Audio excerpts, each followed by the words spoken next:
Border Gavaskar ട്രോഫിയിലെ ആദ്യ ടെസ്റ്റിൽ ഇന്ത്യക്ക് തകർപ്പൻ ജയം. പെർത്തിൽ ഓസ്ട്രേലിയയെ പരാജയപ്പെടുത്തിയത് 295 റൺസിന്.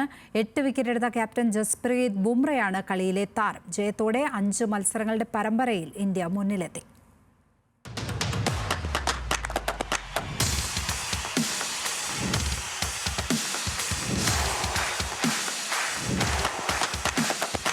ന്യൂസിലൻഡിനെതിരായ ടെസ്റ്റ് പരമ്പരയിലെ സമ്പൂർണ്ണ തോൽവിയോടെ ലോക ടെസ്റ്റ് ചാമ്പ്യൻഷിപ്പ് ഫൈനൽ കളിക്കാമെന്ന ഇന്ത്യയുടെ മോഹത്തിന് തിരിച്ചടിയേറ്റിരുന്നു.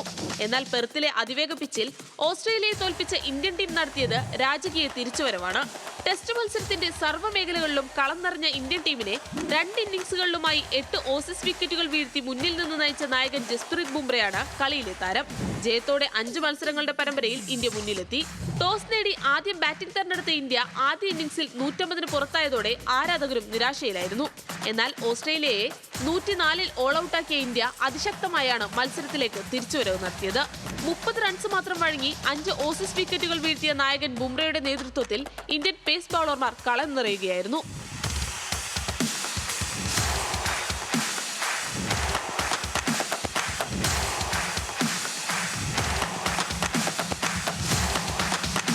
രണ്ടാം ഇന്നിംഗ്സിൽ യശസ്വി ജയ്സ്വാളും KL രാഹുലും റെക്കോർഡ് ഓപ്പണിംഗ് കൂട്ടുകെട്ട് സൃഷ്ടിച്ചപ്പോൾ തന്നെ ഇന്ത്യ ജയം മണത്തിരുന്നു.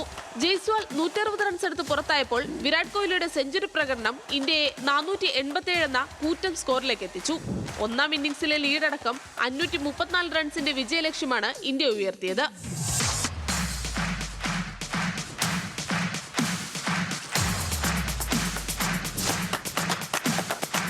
രണ്ടാം ഇന്നിംഗ്സിൽ ഇന്ത്യൻ പേസർമാർക്ക് മുന്നിൽ പിടിച്ചു നിൽക്കാനാകാതെ ഓസീസ് മുൻനിര തകർന്നപ്പോൾ 89 റൺസ് നേടിയ ട്രാവിസ് ഹെഡ് മാത്രമാണ് പിടിച്ചു നിൽക്കാൻ ശ്രമിച്ചത്. പെർത്തിൽ 295 റൺസിന്റെ തകർപ്പൻ ജയം സ്വന്തമാക്കിയതോടെ ലോക ടെസ്റ്റ് ചാമ്പ്യൻഷിപ്പ് ഫൈനലിനുള്ള സാധ്യതകൾ ഇന്ത്യ വീണ്ടും സജീവമാക്കി. രണ്ടാം ടെസ്റ്റ് ഡിസംബർ 6 അഡ്ലൈഡിൽ നടക്കും. ഡേ നൈറ്റ് ടെസ്റ്റാണ് അഡ്ലൈഡിലേത്. Sports desk, news Malayalam.